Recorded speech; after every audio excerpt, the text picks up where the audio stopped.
Hey, what's up everybody, and welcome back to another episode of News Dose, where I give you all of the latest gaming news. And it was a big day for gaming. Yeah, we got a lot of exciting topics to talk about. The Xbox Series X revealed their launch lineup, and we even got some new information on how hot the Series X truly runs. With all of those rumors floating around last week, I think you're really going to want to hear the truth on that. We also got some PlayStation 5 information as they finally revealed the user interface, which has fans very excited, as they should be. It really does look excellent. However, they also announced a controversial feature for the PlayStation 5 that has fans more than just a little bit concerned about their privacy. But should they be? Well, stick around and we will discuss that, but first let's go over some of the other news, starting off with Oceanhorn 2. Yes, we got an official release date for Oceanhorn 2, and it will be available on the Nintendo Switch starting October 28th. So you're not going to have to wait too long to check this one out, and I mean visually, it looks really good. Of course, it does take a lot of inspiration from the Zelda franchise, and it's kind of hard to ignore that. Some people may view that as a good thing, while others may get a little annoyed by that. But this isn't the first Oceanhorn to take inspiration from Zelda. The first game more or less got popular on mobile devices for being a good top-down Zelda alternative, and it was pretty solid. Well, it seems like the developers decided they wanted to take things just a step further with a sequel and go for a game with more of a grand scale. This time around, you'll have bigger environments to explore with puzzles, combat, and even voice acting. So, I mean, if you like these type of games, this might interest you. Now, with that said, it has been available on Apple Arcade for quite a while, and it hasn't exactly been met with glowing praise. It currently sits at a 69 overall score on Metacritic, which, I mean, that's not that great, but I wonder if it can find more of a fan base with the Switch. I mean, this game was clearly designed with the controller in mind, and maybe by forcing controller support, fans may find more enjoyment with this edition. I guess we'll have to wait and see, but if you do want to play Oceanhorn 2 on your Switch, you might want to mark your calendars for October 28th. Let's move on to some of the bigger games though, because check this out. Assassin's Creed Valhalla may have gotten a huge upgrade in terms of its visuals. I mean, if you remember back when Valhalla first got announced, it got a lot of criticism for its graphics. And because this is supposed to be a next-generation game, it was kind of deflating seeing a game like this not really look any different than current generation games. And I mean, I get that. When you buy a new console, you want to see how visuals have improved, and the first reveal of Valhalla just didn't showcase that. Well, that seems to have all changed as they revealed a new trailer, and it's drastically improved since we last saw it. You can clearly see that pretty much everything in this game looks better, from the lighting to the animations and just the overall world. In fact, if you look at it side by side, it's a night and day difference from when we first saw it, especially the player models. It's striking on how much it's improved in just a few short months, and it really goes to show you how much a game can change throughout its development. Now we just need to see if it's a good game or not, but because it's an Assassin's Creed game, I do imagine a lot of fans are going to be very happy. It looks very similar to Odyssey, which is a good thing in my opinion. I will ask you though, with these upgraded visuals, does it renew your excitement for Valhalla? Let me know in the comments below. And speaking of big open world games, CD Projekt Red put out a new trailer for CyberPunk 2077 today, and honestly, the more I see from this game, the more impressed I am. So today they revealed several vehicles that you can drive in its vast open world, and the attention to detail in this game is absolutely insane. Not only does the driving mechanics look fun, but the cars look great both on the outside and inside the car. Yeah, the cockpit view for some of these cars had a lot of detail, and it kind of reminds me of the Forza and Gran Turismo franchise. I wasn't expecting that, but it looks like they went all out on the cars for this game. I shouldn't be overly surprised though. I mean, this is CD Projekt Red, and The Witcher 3 was much the same way. I mean, some developers seem to excel at one or maybe two things, but from top to bottom, I think that The Witcher 3 is a great game, whether that be its story, its characters, its gameplay, or its world. It just seems like they do everything so masterfully, so it really shouldn't surprise me that once again, they're going beyond expectations and really trying to make every facet of Cyberpunk a great game. If anything though, this trailer really has sold me on Cyberpunk. We may not have Grand Theft Auto 6 just yet, but CyberPunk 2077 may end up rivaling the best Grand Theft Auto games to date, but with its own twist on the futuristic genre. CD Projekt Red is known for doing a great job with their stories and even making side quests interesting, so I imagine CyberPunk is going to go all out on the world of Cyberpunk. Luckily, we won't have to wait too long to find out though, as it releases on November 19th, just in time for the next generation consoles. Oh, and you remember those rumors going around a week or so ago that the Xbox Series X was overheating? Well, I don't want to talk about this too much, but we did get some new information about that, and it looks like its heat output is pretty normal. In fact, Jeff Grubb from VentureBeat did some heat tests where he used a thermocouple monitor to test the heat inside several different devices, and it yielded some pretty surprising results. So actually, the Xbox One X and the PlayStation 4 Pro both run a tad bit hotter than the Xbox Series X. While playing Hitman 2, the Series X max temperature clocked in at 50.4 degrees Celsius. The Xbox One X was 54.5, and then the PlayStation 4 Pro at 65 degrees.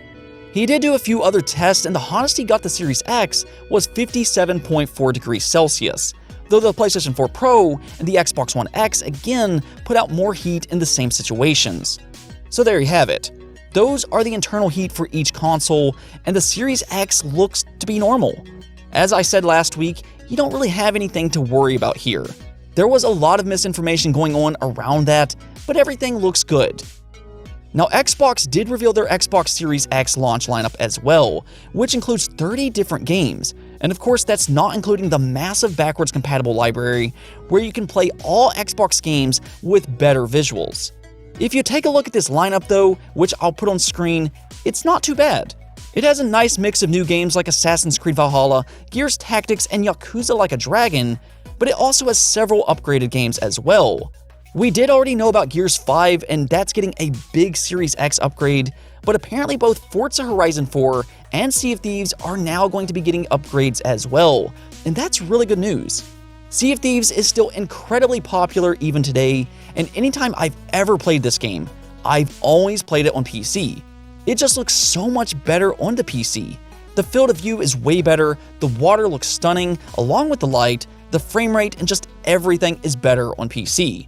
Now, it does look good on the Xbox One, and I'm not saying it doesn't, but I'm telling you, it looks way better on PC, and I expect the Series X to rival that, if not make it look even better with things like ray tracing if that does get added. So honestly, this might be a game you'll want to check out early on for the Series X to see how much better it looks than the Xbox One. And I think that's the thing about the Xbox Series X. It doesn't have that big launch first-party exclusive since Halo Infinite did get delayed, but it will play all of your Xbox games with max performance.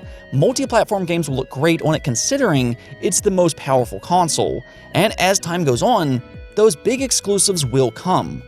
Even this holiday, you will get games like The Medium, Gears Tactics, and Yakuza 7, which are all going to be great exclusives for the Xbox Series X, or at least for this holiday. So when you tie that stuff together with backwards compatibility and Xbox Game Pass, I think it's going to be a great buy this holiday. PlayStation also dropped a lot of news today, one being a little controversial, but the other is truly exciting. We will talk about the controversy first, so we can leave the best for last, but apparently Sony revealed a new PlayStation 5 feature, and fans are pretty upset about it. So PlayStation users are getting a new notification letting them know that voice chats and parties may be recorded, and they will enable users to record their voice chats on PlayStation 5 and submit them for moderation review. Okay, if you were around when the Xbox One launched, you should probably know how fans react to this type of news. A lot of people feel like this is an invasion of their privacy. This happened with Kinect back in 2013, and a lot of people believe Microsoft was going to spy on them. Well, the same thing seems to be happening here, where fans just do not like the idea that they can be recorded in their voice chats, which oftentimes can be private. Well, let me start off by saying this. This feature is not necessarily meant to let Sony listen in on chats freely. What this is actually trying to achieve is to get rid of some of the toxicity that happens within chats. I'm not going to get into all that, but I'm sure several people have probably dealt with the type of toxicity that I'm talking about. And it looks like Sony is trying to stomp that out by enabling these recordings for moderation review.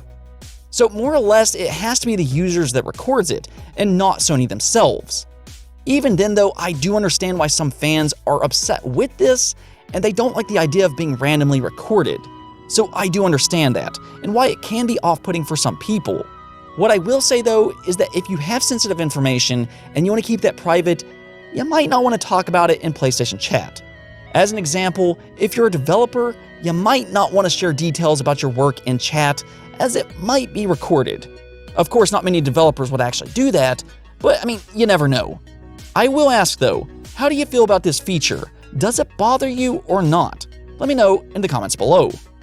With that said, let's talk about the positive now because PlayStation finally revealed the PlayStation 5 user interface, or as they're calling it, the user experience.